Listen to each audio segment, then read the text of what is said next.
Welcome again to another fabulous day of Calculus 3. We're going to do relative extrema for a function of two variables. Oh gosh, I'm so excited for you because this is where calculus can get really fun.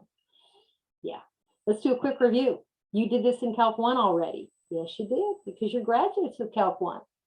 So let me remind you that when you took your Calc 1, they would maybe go, okay, let's look at the graph of a function of a single variable. So y equals f of x, like that. And they went, okay, let's do it on an interval where let's say we go from, let's say A to B. And if you looked only on the interval, let's say like that, this would be a relative max. I'm just abbreviating rel for relative max. And down here would be a relative min, rel min for short.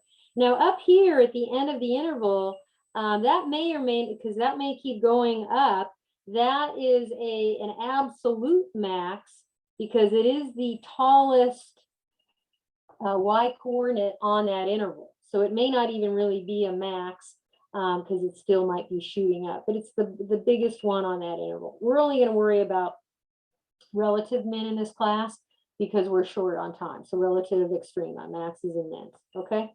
So let's just focus our energy on those two guys. So when you took Calc 1, how did you locate those relative extrema? How did you find a relative max or relative min? Let's just do the strategy. We'll go over the steps. Step 1, you went to go find the what?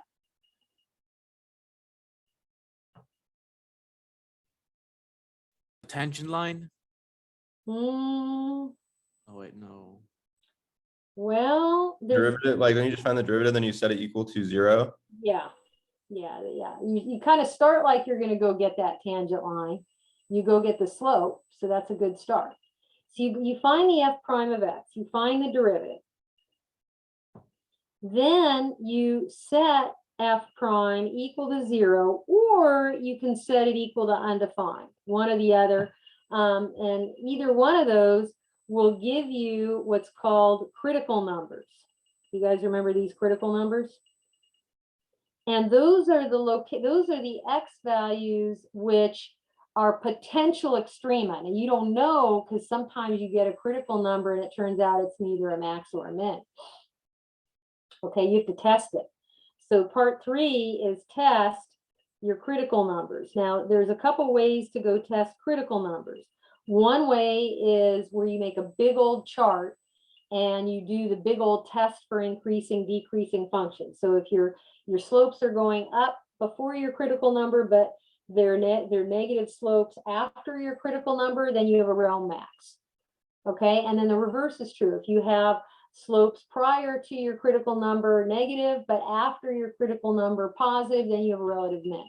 And if there's no change in your slopes before and after your critical point, then it's neither a max or a min. So this could involve the test for increasing, decreasing functions.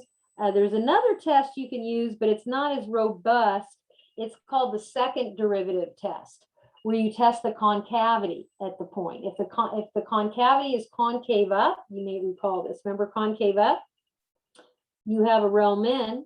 If the function is concave down at the point, then you have a rel max. So that was the second derivative test, and it was somewhat effective. Sometimes it failed. Okay, fine.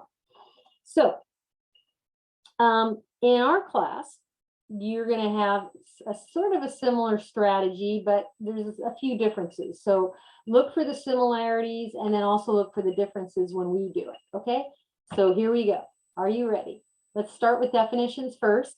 So what is an extrema in our world? And we're going to deal with functions of two variables.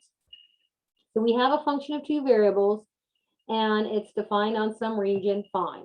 A rel min is at some point x naught, y naught. That will be the point where you got rel min. If his altitude, if f evaluated at that point, if he's shorter than everybody else around it in that little region R, the open disk. Okay, so he's smallest, then he's a rel min. And on the other hand, at the point x naught, y naught, you got a max if his altitude, his z coordinate, is taller than everybody else on the block in that open disk. And so they have a nice little picture here. This surface has relative maxes and relative mins. It's got the tops of the mountains. That's where all the relative maximums are. And then the bottom of the valleys, deep in those valleys there, are where your relative minimums would be. And just like Calc 1, you can have more than one maximum and more than one minimum. For those of you who recall, if you look at the graph of sine of x, like this, it's got infinity relative maximums. It's got infinity of those, and it's got infinity relative minimums. So there's no limit to how many relative extrema you can have if you're looking at the Calc 1, the entire real number line. And similarly for us, if you have a surface that's, you know, defined on the entire R2 XY plane, it could have infinity maxes and mins, or it could just have one. I mean, if we look at that paraboloid I got going over here, check this paraboloid out, people.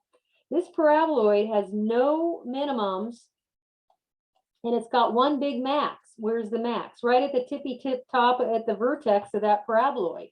There's your relative max. In fact, it's an absolute max also.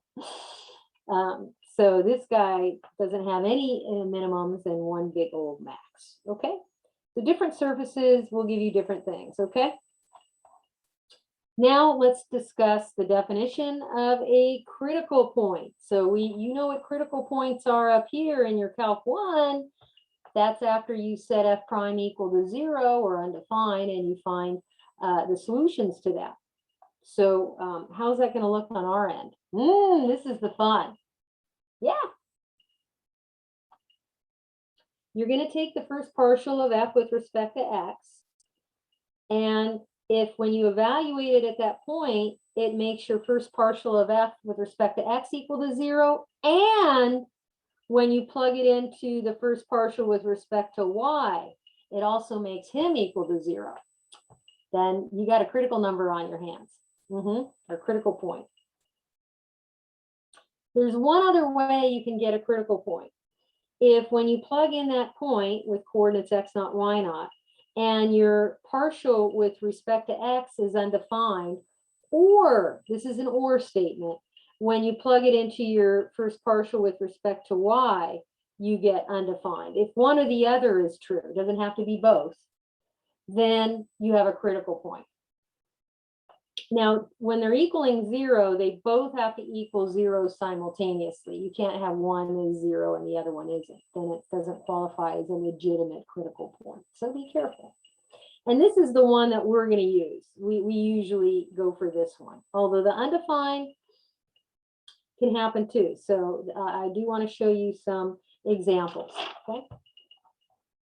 Here's some pictures, nice pictures there. There's a picture of a relative max, cool, you know, top of a mountain. And here's a picture of a relative min, cool. Now, what they're showing you also in these diagrams that I'd like you to look at, that's cool, and you know this from Calc 1. Like, let me do a quick Calc 1 thing again. I know I keep going back to Calc 1, but I got it.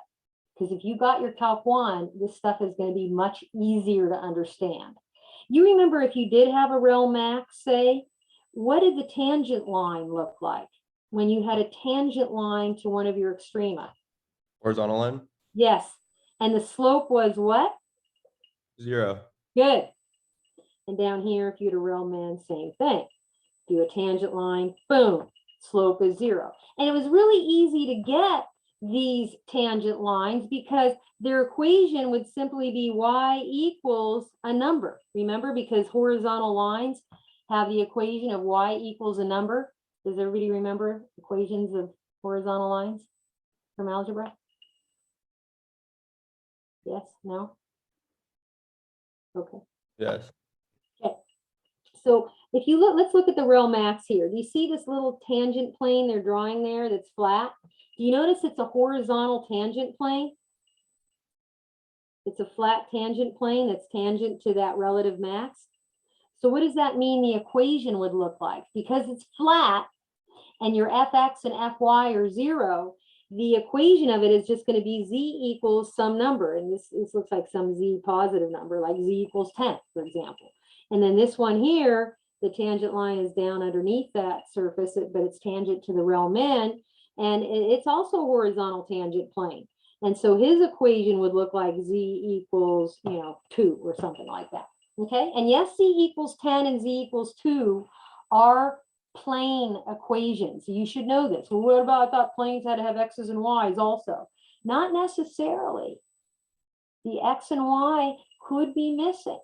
And we did that way back when we did plane equations. Go read about it. Okay, now let's look at a theorem that's very similar to a theorem that you had in Calc 1. If you are going to have an extrema, if you are, it can only occur at a critical point. Like it can't occur at some weird point out there, space, whatever. Okay, it has to occur at a critical point. Now, you have to get that the reverse is not true. Just because you have a critical point doesn't mean you have an extrema there. Like you could have a critical point and it's neither a max or a min. And you saw that in Calc 1. So caution, the reverse is not true. So when I say the reverse is not true, what I'm trying to say is having a critical point in hand does not guarantee that the critical point is a max or a min. Does not guarantee, please spell guarantee, that it's a max or a min. Well, how do you find out? Well, when you were in Calc 1, once you got your critical point, you had to go do some tests. You either did that increasing, decreasing test, or you did the second derivative test. What analog do we have? I'm not going to tell you yet. I want to do some cheesy, sleazy examples here first, where we don't test it. We just sort of cheesy eyeball what it would be.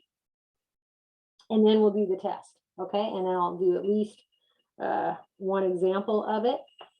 And then we'll see what happens here. Okay. So just some preparatory problems before we get into this, because I want you to sort of see the process. Let's find some extrema for this function. 1 plus x squared plus y squared. Woo! Okay, so first we get fx, and this is an easy one because fx is just 2x. And then we get the first partial with respect to y, fy, that's just 2y. And now we simultaneously set them equal to 0. So you get a system of equations, people.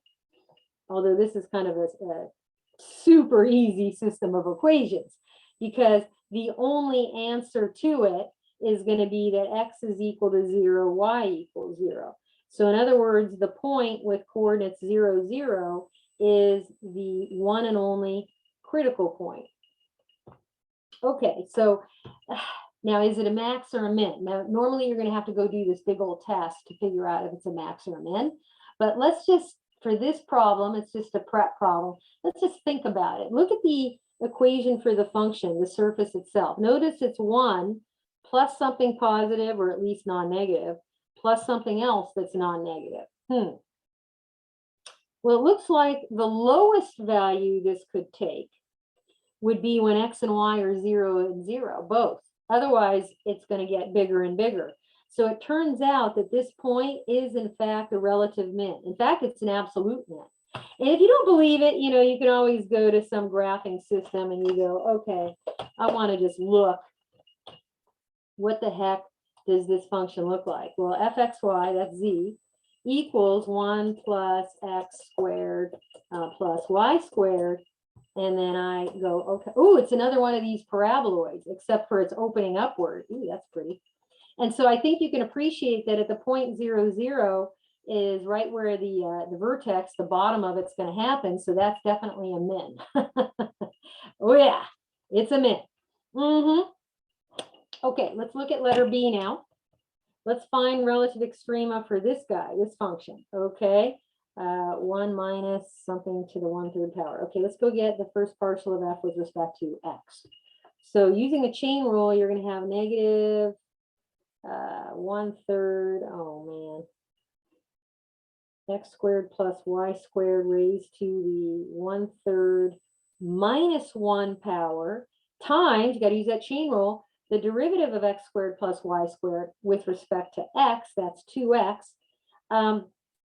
Clean this up, because this is, I don't like negative exponents. And on your handwritten work, I'm just telling you right now, anytime you get negative exponents, please rewrite them as positive, except for exponentials. E to the something, you can leave that something negative, I'm okay.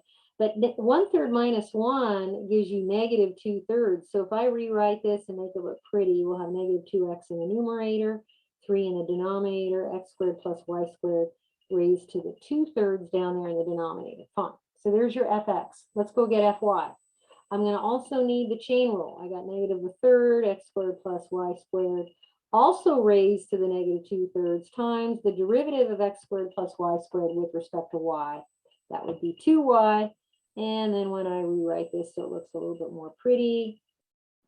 Okay, now, so you've got two partials. When do these partials equal 0? Well, I hope you can appreciate that when a fraction is set equal to 0, you look for the values that make its numerator go to 0. Because, you know, like 0 divided by 5 equals 0.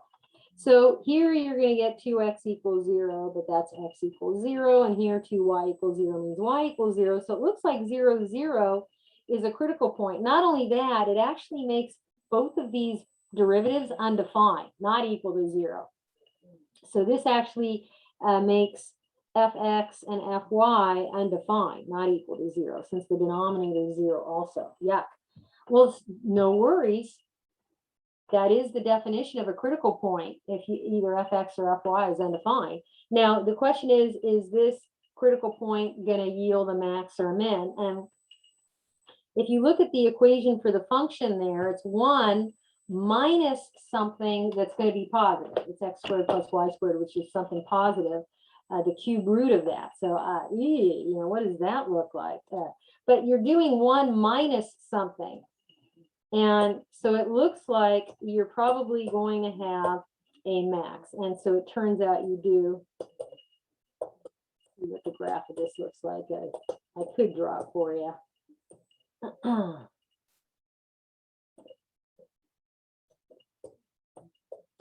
See if it does it. Okay, hit it. Woo! Yeah, there we go. Can you guys see that that is going to be a max? And you can see why the derivatives are not defined, because you've got a cusp there at the tippy top. Kind of looks like the top of a Hershey's Kiss, doesn't it? Wait, can you explain why is a max? It's a max because it's at the top of the surface. Can you see my screen? Yeah, but like when you evaluate it with the critical point. If you look at the equation itself, see how it's 1 minus something that's positive? Oh, okay. 1 Yeah, I can. minus something positive. So when you subtract from the 1, what's the highest value this could be? Well, the highest it could be is 1 minus 0. In fact, that's the 0, 0 there. That's the tallest that the function will ever achieve, the tallest altitude. After that, like if you start doing 1 minus, let's say 1 minus something positive, like 10, don't you get negative 9? It starts going down, doesn't it? 1 minus something positive, 100. Oh, now we get negative 99. Looks like all those altitudes are going to be negative. So the tallest altitude is located at our critical point, so he's a max. Does that help? Yes. Okay. So the last preparatory problem before I get into one real problem here is, what about finding all of the relative extrema for this function? Fxy equals y squared minus x squared. Okay. So you're going to go find the first partials. Okay, fx is negative 2x, fy is 2y. Simultaneously set the partials equal to 0 and then solve. And here you're going to get 0, 0 is a critical point. Now, here's the weird thing. This surface is the kind of surface where this point 0, 0 is not going to give you a max or a min. Wait, what? Yeah, neither. Well, what do you mean? So if you look, z equals y squared minus x squared. Whoa, that is harsh. Can you guys see this kind of looks like a horse's saddle? Kind of weird. This is one Yeah, of I those, think it makes sense why. those hyperboloids. So if you look at the surface, and what I like to do is I like to kind of overlay the surface onto a horse. I got a picture of a horse again. I always look for reasons to draw a horse. You know, have you noticed that in this class? Oh yeah, so here's my horse, you know. Oh my goodness, all right. So if you're petting your horse in this direction, nice horse, it kind of looks like you have a relative min. But what if you pet your horse in this direction, sort of, you know, over his girth? Doesn't that look like you have a max? So do you have a min if you pet in this direction, or do you have a max? Neither, but there is a name for that point. It's called a saddle point. I'm not making this up, people. It's called a saddle point. And you're going to be finding saddle points. So what is the point? No pun intended. When you get your critical point or points, you're going to have to perform the second partials test. Kind of like the second derivative test, but not exactly. Okay, they also call it the D test, and I'll tell you why in a little bit. So here's the deal. You first have to have your critical point or points, because there may be more than one, in hand. How do you do that? You set your first partials simultaneously equal to 0 and solve the system. Okay, now this system may be nonlinear, and that can be kind of hard. So sometimes it's nonlinear. It's a nonlinear system. And this is going to test some of you with your algebra skills. Oh yeah, and it gets hard. So don't be absent on Friday, because I'm going to go over some of the hard ones. Once you have your critical point or points, you have to perform the D test on each and every point. So first you have to create this D quantity. What? D is fxx, the second partial, multiplied with fyy minus fxy squared. Now, if you're a thinking student, you might go, hey, I remember those second partials. It looks like one of them is missing, because you know how there's 4 second partials. What do you make of that? Aren't those equal? Which ones? Like, so like fxy equals fyx? Yes, typically when you have continuity. So you could think of this guy, instead of fxy getting squared, it's really fxy times fyx. That's really what's happening. But since fxy and fyx are typically the same, you can just get fxy and square it. Now, why do they call this D? Because D happens to be the determinant. Well, what kind of determinant? It's a 2 by 2 determinant of fx, x, fxy, fyx, fyy. And when you take the 2 by 2 determinant, you go the product along the major diagonal, fxx multiplied by fyy, minus the product along the minor diagonal. And that's why they get the fxy squared. So it's a determinant. Okay, now once you do this determinant and you evaluate it at your critical point, here are all the possibilities. One of these has to be true, just one. If the D is a positive number and the fxx evaluated at that point is also a positive number, you have a relative minimum. Be careful of minimum, because usually people go, well, you have 2 positives, that means it's a max, right? Min. Another possibility is if your D is a positive number, but your fxx evaluated at that critical point is negative at the same time, you have a rel max.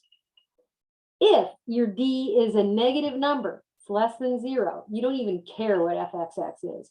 You immediately have one of those saddle points that I talked about. Saddle point, there's your horsey. It's looking like that. It's neither a max nor a min. If D is exactly 0, bummer, your test is inconclusive. That does not mean that you don't have an extrema in your hand. You may have to do get a computer and maybe evaluate some points next to this critical point to see what's happening and look at the graph and so on. All right, it just means your test fails. Okay, I'm going to do one example and then we'll finish for today and we'll finish this up next time. So what's one example of using all this? Okay, here is a function of two variables. Fxy is y cubed plus x squared plus x minus 3xy minus 5. Fine. Figure out if there's any extrema or saddle points or all of the above. We'll find out. Go get your partials. Step one. Well, the partial with respect to x, it's looking like 2x plus 1 minus 3y. Set it equal to 0. Go get the other partial. I get 3y squared minus 3x. Set it equal to 0. Now, this is a two equation, two unknown system. And further, it's a nonlinear system of equations. How do I know it's nonlinear? Because one of those terms is squared. If even one of the terms is raised to a power, it's nonlinear. So some of the tricks that you may be used to using when you solve the system won't really work for a nonlinear. Okay, and those of you who are in linear algebra and you maybe solve systems using matrices or so on, that ain't gonna fly here. This is nonlinear. So what can you do? Well, typically the method of substitution is the one you're going to fall back on to solve a nonlinear system. So pick which equation looks the easiest to you to solve for one of the variables, doesn't matter which one, and then substitute that into the other equation in order to solve for one of the variables. Now, some of you may wrongly pick the first equation thinking, oh, that one looks the easiest to solve for x and y. And you can do that if you want. But I claim you're going to get fractions into the whole situation. And I usually try to avoid fractions if possible. Sometimes you can't. I claim it's easier to take the second equation and solve for x. Oh, yeah. Well, what do you mean? If I add 3x to both sides of that equation and then divide both sides by 3, I get x equals y squared. Why is that awesome? Because what I can do now is I can plug or substitute in place of the x for the other equation, I'll put a y squared. This is the substitution method in action. So what does that other equation look like after I've done the substitution? This is going to test your algebra skills, people. I claim that this is a quadratic equation. You could use the quadratic formula if you remember it and use it accurately, or you can see if it's factorable and then solve it using the zero product property, if it is factorable. Now, how do you test for factor? Well, first what I do is I like to rewrite my polynomial so that it's in decreasing powers of the variable. So now it looks prettier. Now, remember the key number method? The key number is 2 times 1, which is 2. Are there factors of 2, positive 2, that when you add them together, it gives you a negative 3? And I say yes. Negative 2 times negative 1. So I use those two, I call those my bingo numbers. Bingo! I got my bingo. So I use the bingo numbers to rewrite the middle term. So what do you mean? I rewrite him as negative 2y plus negative y. I use those as coefficients. And then I copy down my first and last terms. And then I got a big mess, but don't worry, the big mess is going to get cleaned up in a moment. You do something called factoring by grouping. And if you group the first pair together, the GCF is 2y, and then the other factor will be y minus 1.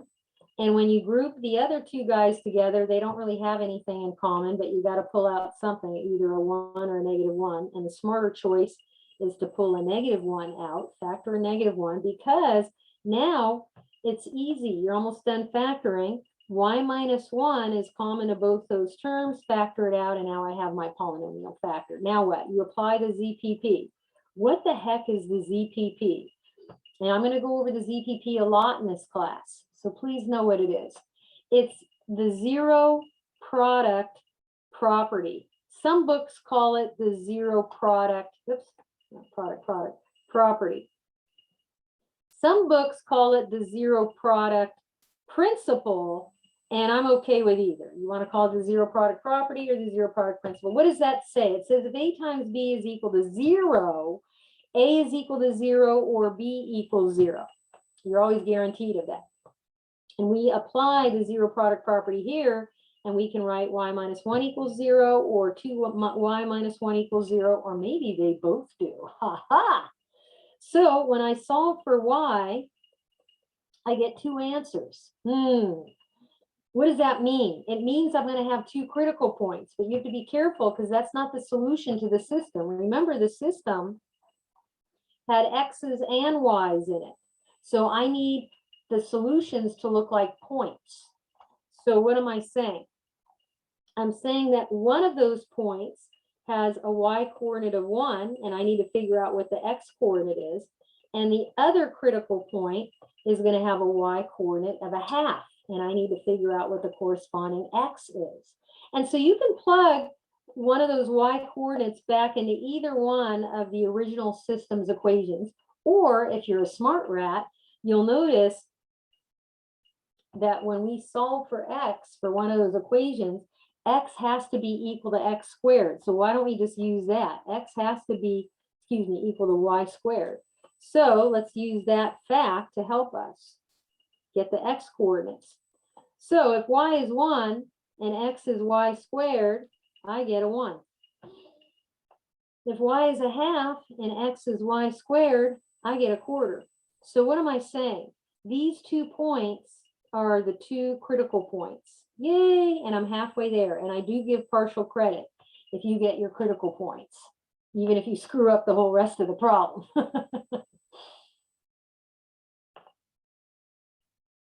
Now what? Now you got to go get D and perform the D test. I know this takes a long time to do one problem. So you got to go get fxx, fxy, and fyy. You got to get all those. Oh no. Well, where was my fx? Oh man, it was way back here. Okay, if you look at fx, there it is. What would fxx be? Anybody know? 2. 2. Yeah, that was easy. Okay, what about fyy? So if you look at fy, it's this guy right here. What's fyy? Looks like it's going to be 6y. Yeah. And then what's fxy? That means go back to fx and take his derivative, but with respect to y. -3. Yep. So now what? Now you can form your D. Your D is going to look like fxx, which is a 2, times fyy, which is 6y, minus fxy squared. So your D is looking like this expression, 12y minus 9. Yeah, so what? Well, you're going to use them to help you determine if either of these critical points is going to give you a saddle point or a max or a min. So we have to perform the D test twice. So let's test the point 1, 1 first. So what's D evaluated at the point 1, 1? Well, that's not too hard. You're just going to substitute y equals 1, and I get a 3, which is positive. What does the theorem tell us if D is positive? Go back to the theorem. You have to be careful here because parts 1 and 2 both have D being positive. So you have to do a little extra here. You have to look at what fxx is doing also. fxx is positive, so it'll be a minimum. Very good.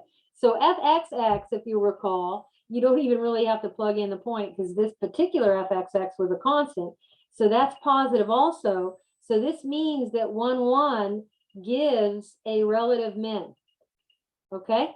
Now, what is the actual relative min? Because a lot of times on your MyLab math, they're going to go, well, what is the value of that relative min? That's a very big thing.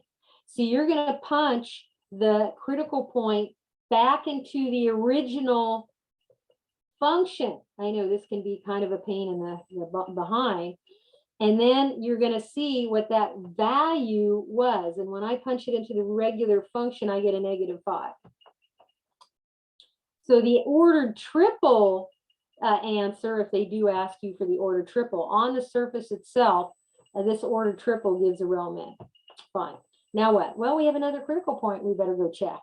Yeah, there was another one. Ooh, does that always happen? I don't know. Sometimes you get 3 or 4 or 5. You never know. Or just one. So the other critical point has coordinates 1/4, 1/2. So let's test that guy, the 1/4, 1/2. So we're going to evaluate D at 1/4, 1/2. Remember, D was 12y minus 9. So that's going to be 12 times a half minus 9. And 12 times a half reduces to 6. Ooh, I get -3, but that's less than 0. What does the theorem say if D is negative?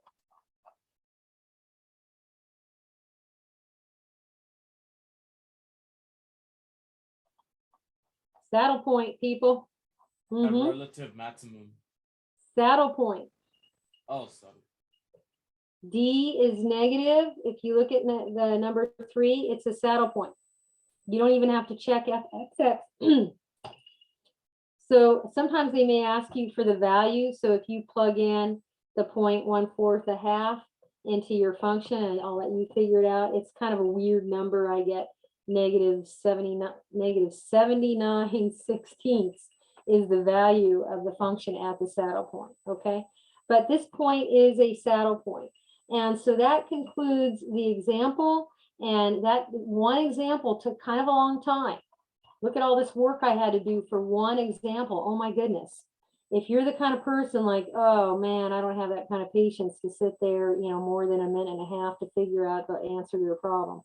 It's going to take some extra resource on your part to stay with the whole program there until you finish it out.